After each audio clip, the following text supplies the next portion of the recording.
Meu nome é Ana Carolina e hoje nós vamos falar sobre mitos africanos, as raízes coletivas da humanidade. Para começar esse bate-papo, eu trouxe a imagem do baobá. Essa imagem que vocês veem agora na tela. O baobá é uma árvore milenar, um símbolo sagrado e muito importante para as tradições e para as civilizações antigas africanas. Essas árvores, elas podem viver mais de 6.000 anos, têm grandes galhos retorcidos que são como raízes que invadem o céu. E no seu interior, que é um interior que é oco, elas podem armazenar mais de 100.000 litros de água. As sementes desses baobás, elas demoram mais de 10 anos para germinar. Para a gente ter uma ideia, para vocês terem uma ideia, são necessários mais de 100 pessoas, em torno de 100 pessoas adultas, para abraçar um baobá. E como o oco, o interior do tronco é oco e armazena água, o baobá ele é um símbolo muito interessante da savana africana, considerada a segunda árvore mais antiga do mundo. Antigamente, os viajantes que andavam em torno do território africano descobriram que esse interior das árvores eram cheios de água, então eles fazem um buraco no tronco, retiram a água, especialmente nas épocas de seca, consomem o líquido e depois eles tampam o tronco como se fosse tampando uma garrafa. Os próximos que chegam também fazem a mesma coisa e isso auxiliava muito as travessias que se fazia em torno do território africano. Depois que essas árvores secam, elas servem de abrigo para os animais e também de casa para os humanos.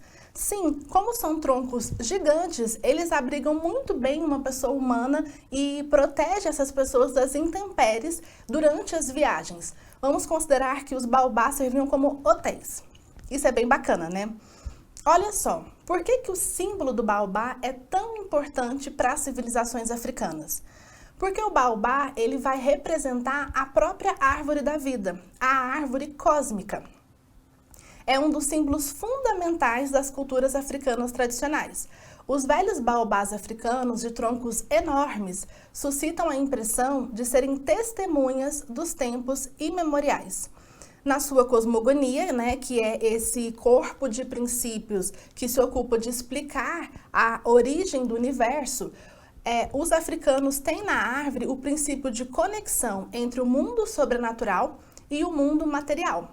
E por que os baobás são símbolos de uma tradição imemorial? Porque imaginem, uma semente que for plantada hoje, ela vai ver crescer e florescer várias gerações daquela mesma nação, daquela mesma família. E como eles são árvores muito grandes, eles fazem conexão entre a terra e o céu. Para a gente entender um pouco essa visão de mundo das nações africanas, vamos entender um pouco a partir de Joana Elbin dos Santos, no livro Os Nagô e a Morte, a partir da referência dos nagôs, que são os nagôs iorubás, que é uma das nações africanas importantes, inclusive aqui para o Brasil. Os nagôs concebem que a existência transcorre em dois planos, o Aie, isto é, o mundo, e o Orum, isto é, o além. O Aie compreende o universo físico concreto e a vida de todos os seres naturais que habitam o mundo concreto. Já o Orum é o espaço sobrenatural, o outro mundo, o mundo espiritual. Trata-se de uma concepção abstrata de algo imenso, infinito e distante. Então, a árvore sagrada, a árvore da vida, é a própria personificação do espírito africano e uma personificação de um espírito forte que sobrevive aos milênios, que é símbolo de fertilidade, de cura e de abundância e que faz o elo de ligação entre os dois planos da existência. Eu trouxe aqui para nós um dos mitos de criação do povo que está na mitologia dos orixás do Reginaldo Prandi, que também é um mito da tradição nagô-iorubá. Todas as civilizações do mundo têm um mito de criação primordial. Todas elas. Vamos dar uma olhadinha aqui, eu trouxe bem resumidinho, mas eu quero ler para vocês qual é esse mito do casal primordial, que é o casal mítico da criação dos mundos africanos. Está lá na mitologia dos orixás. No princípio de tudo, quando não havia separação entre o céu e a terra, Obatalá e Odudua viviam juntos dentro de uma cabaça. Viviam extremamente apertados um contra o outro. Odudua embaixo e Obatalá em cima. Eles tinham 7 anéis que pertenciam aos dois. À noite, eles colocavam os anéis. Aquele que dormia por cima sempre colocava 4 anéis e o que ficava embaixo sempre colocava os 3 restantes. Um dia, Odudua, que é a deusa da terra, o princípio feminino, quis dormir por cima para poder usar dos dedos dos 4 anéis. Obatalá, o deus do céu, o princípio masculino, não aceitou. Tal foi a luta e a tensão entre os dois que se travavam que a cabaça acabou por se romper em 2 metades. Eu particularmente adoro esse mito. Vamos dar uma estudada nele um pouquinho para frente. Odudua e Obatalá representam o casal primordial e propulsor da criação. O nome Odudua pode ser traduzido como a cabaça de onde jorrou a vida. Então, esse mito que está retirado lá da mitologia dos orixás, ele vai trazer uma das visões, né? É um dos mitos, as civilizações africanas têm outros mitos importantes, mas para dizer que no princípio era a totalidade, né? No princípio eram 7 anéis que eles dividiam de forma harmônica, e que depois de uma tensão, né, de uma ruptura entre o casal primordial, a tensão que aconteceu entre o masculino e o feminino, a cabaça, que era o símbolo da totalidade, rompe, e aí nós temos a criação do universo. Joana Elbin dos Santos, que é uma outra autora que estuda as civilizações africanas, lá nos Nagoya Morte, vai explicar pra gente esse mito da criação africana. Obatalá e Odudua representam, respectivamente, o princípio masculino e feminino do grupo dos orixás Funfun, que são os orixás do branco, que são os orixás primordiais, não duais, né, não individualizados, que pertencem ao movimento da criação, do princípio de criação de tudo. Disputam, então, entre eles o título de orixá da criação. A luta pela supremacia entre o sexo é um fator constante em todos os mitos, na maioria dos mitos africanos, porque eles vão retratar bastante a polaridade, né, o campo da dualidade, que é viver a experiência terrena, e esse campo da polaridade está representado pela regência masculina, pela regência feminina, pelo princípio masculino e pelo princípio feminino. Odudua, que também pode ser chamada de Oduá, é a representação deificada, né, da deusa das Yamis. Eu gosto muito das Yamis, a gente não vai discorrer sobre elas hoje, mas elas representam a coletividade dos símbolos, dos princípios femininos das deusas. É a representação coletiva das mães ancestrais e o princípio feminino de onde tudo se origina. Então, Odudua representa, então, a terra sagrada, né? A terra, a água que jorrou para criar a vida. Esses conceitos e seres divinos são representados simbolicamente pela cabaça ritual, que é a Igba-Odu, que representa o universo sendo metade inferior, a metade de baixo, que é a terra, que é fertilizada pela metade superior, que é a metade masculina, que é o Batalá.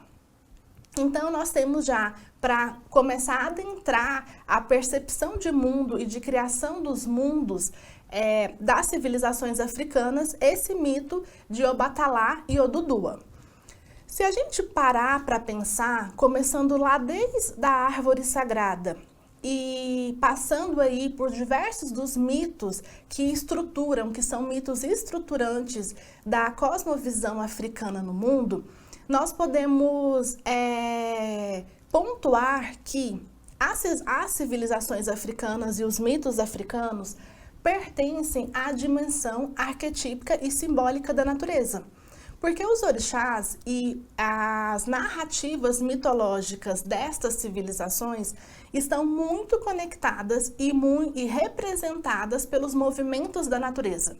Então, os povos africanos tradicionais são civilizações que se organizaram e que construíram o seu corpo simbólico de valores a partir de uma observação profunda dos diversos ciclos da natureza, das especificidades dos princípios genitores da vida e simbolizaram isso de maneira arquetípica nas suas divindades primordiais, na figura de Obatalá e de Odudua, e depois a gente vai ver nas divindades secundárias, que são as divindades que representam os arquétipos humanos.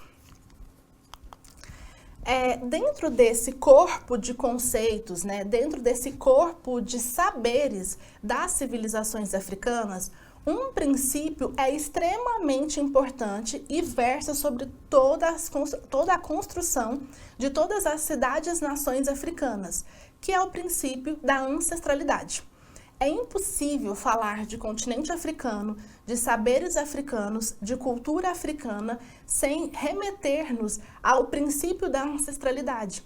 Porque a ancestralidade, para o africano em geral e para o povo banto, agora eu estou trazendo uma outra cidade, um outro corpo simbólico, né, cultural africano em Ney Lopes, são dos bantos.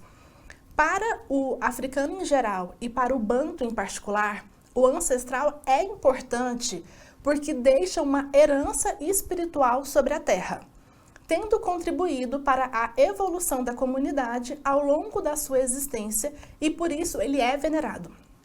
Então, por que o culto aos ancestrais e esse princípio da ancestralidade ele é muito importante para os africanos? Porque o próprio ancestral, ele representa a memória, a história e a identidade daqueles povos. Eles são indivíduos que são venerados porque eles representam os valores sintetizados em torno dos quais aquelas sociedades se movimentam. Então, na Terra, é muito importante saber qual é a sua herança ancestral, quais são as forças que te regem e a quais linhagens de conhecimentos aquelas famílias e aquelas nações estão vinculadas. E aí nós temos então os orixás, as divindades que fazem parte dos mitos, que são entidades primordiais, como Obatalá e Odudua, e tem outras, que fazem parte da construção, né, da constituição dos universos. E nós vamos ter também os orixás, como a gente mais conhece mesmo, escuta mais falar, tem mais acesso, como as divindades arquetípicas mais individualizadas, que são os princípios duais mais próximos do homem.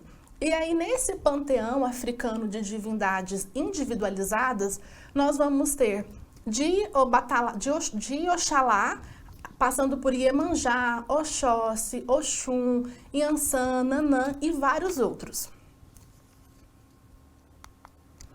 Eu trouxe aqui um exemplo de uma dessas divindades, né, um desses orixás, que é o exemplo de Nanã.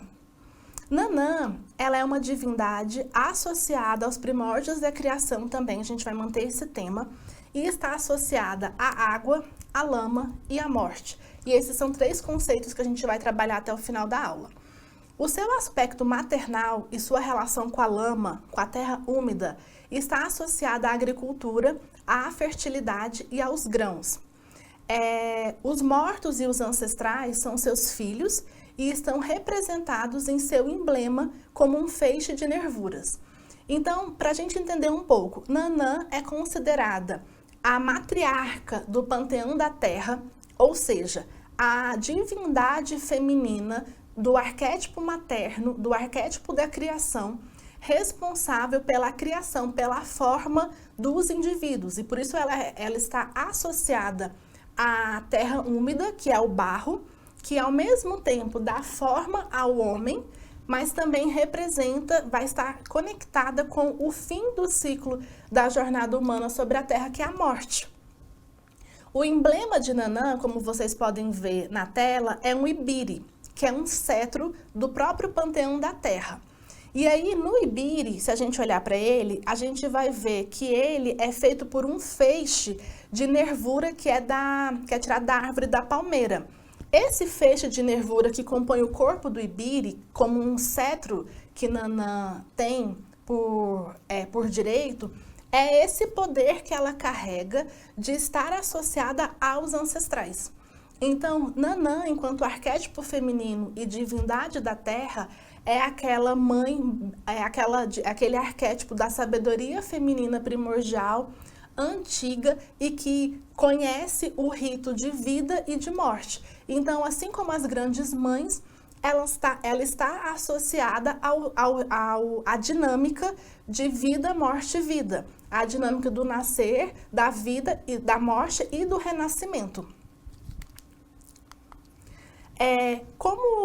Acompanhando aí um pouco essa percepção africana sobre a vida e sobre a morte, que é o aspecto que eu quero destacar no nosso bate-papo de hoje, eu quero trazer essa visão muito peculiar, muito específica e muito particular dos povos africanos, que é o culto aos babá-eguns. Como eu expliquei anteriormente, a gente está acompanhando que para os africanos a veneração ao ancestral é muito importante. Por quê? É muito importante respeitar, reconhecer e reverenciar os ancestrais e os antepassados, porque os africanos compreendem que é uma forma daquele que está encarnado naquele momento tomar a força e o poder daqueles que foram importantes para a constituição da vida daquela sociedade ou daquela família. E o axé, que é o princípio vital, o princípio da vida, ele nunca morre, ele nunca se perde. Esse princípio de energia e esse princípio arquetípico de movimento. Então, todas as vezes que anualmente que se faz o ritual de celebração ao culto dos ancestrais, é uma forma de renovar a vida sobre a terra.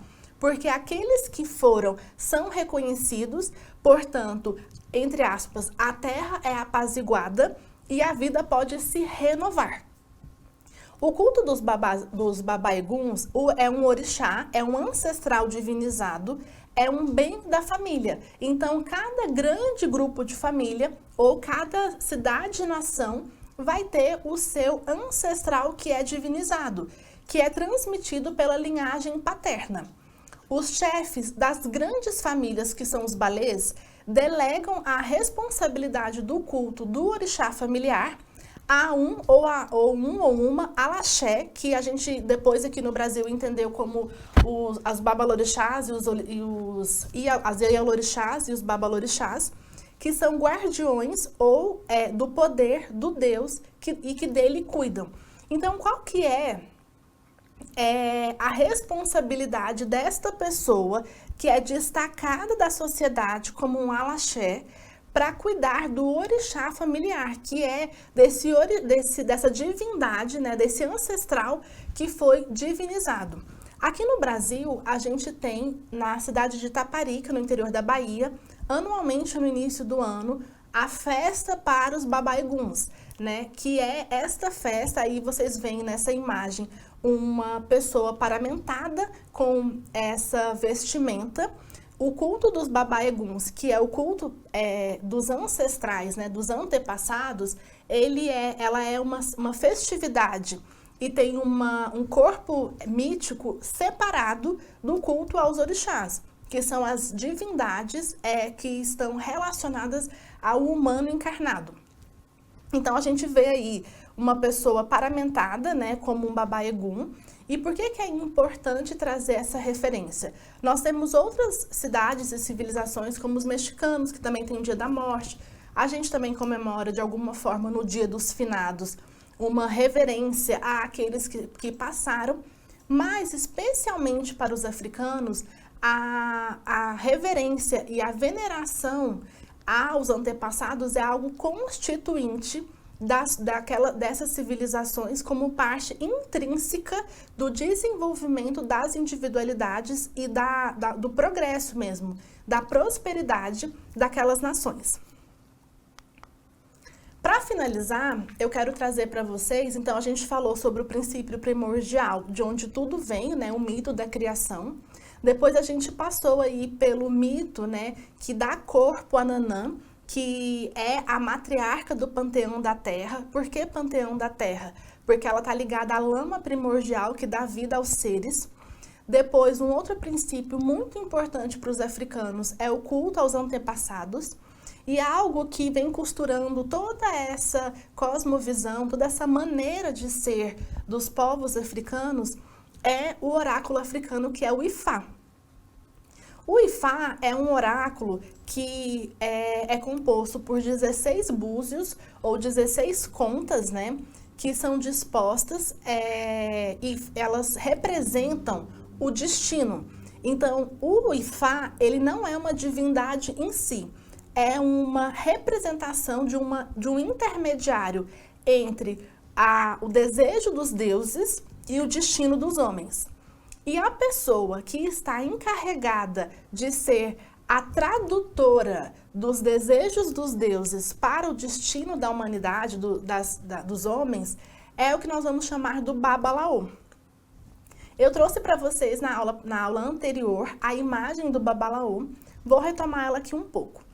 O Babalaô, ele também é uma pessoa muito importante dentro das comunidades, é uma pessoa que é destacada e que tem com ela o poder do axé da palavra. A palavra, para as tradições orais, é algo muito importante, porque a palavra, ela é carregada de axé, ela é carregada de corporeidade e ela é carregada do princípio vital fertilizante. Então, a palavra, ela tem muito poder e ela é muito considerada entre os africanos. Então, o Babalaô, além de ser aquele que vai ler os destinos, e o oráculo ele é consultado para tudo, é como o oráculo de Delfos, dos gregos. Ele é consultado para promover um casamento, para saber sobre as atividades pormenores da atividade da sociedade. Ele é consultado para saber o destino de algo importante na vida política, para mediar as relações comerciais e cada aspecto e pormenor da vida em sociedade entre os africanos. Então, o Babalaô é uma pessoa muito importante, porque ele é o mensageiro, né? Ele representa esse movimento de conexão, de elo entre a terra e o céu, mas a partir da palavra. Então, para transmitir a palavra, para transmitir o poder, o Babalaô precisa memorizar. Então, é um exercício, é um treinamento que se faz ao longo da vida inteira, para que ele possa memorizar os 256 odus que aparecem no jogo divinatório do Ifá.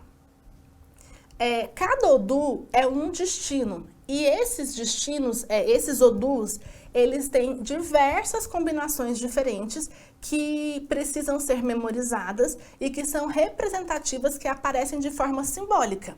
Então, o próprio oráculo é uma leitura simbólica da realidade, da maneira como o africano enxerga a vida. O Ifá, ele é considerado para algumas traduções, para alguns pesquisadores, como um próprio orixá.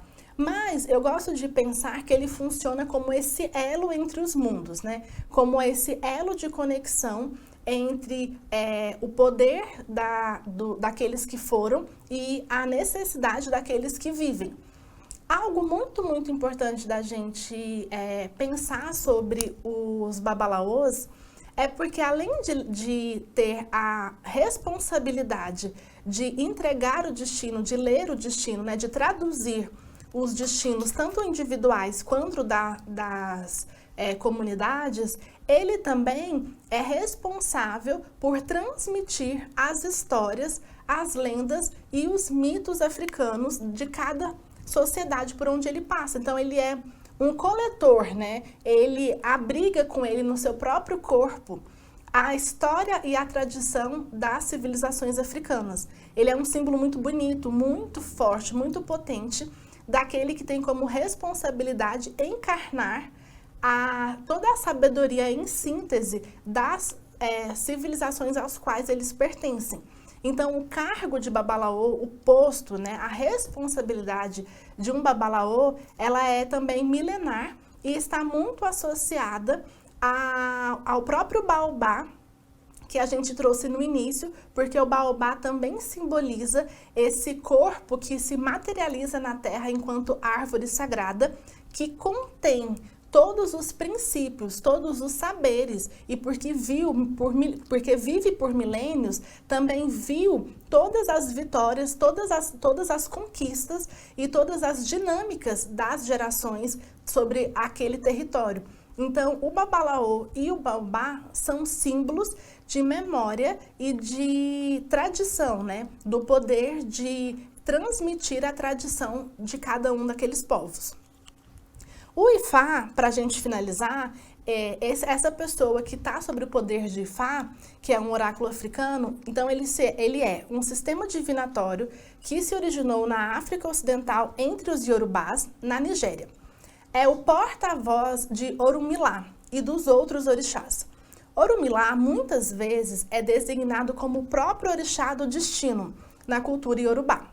O sacerdote de Ifá, os babalaôs, são a autoridade máxima do culto de Ifá, responsáveis pela transmissão de axé.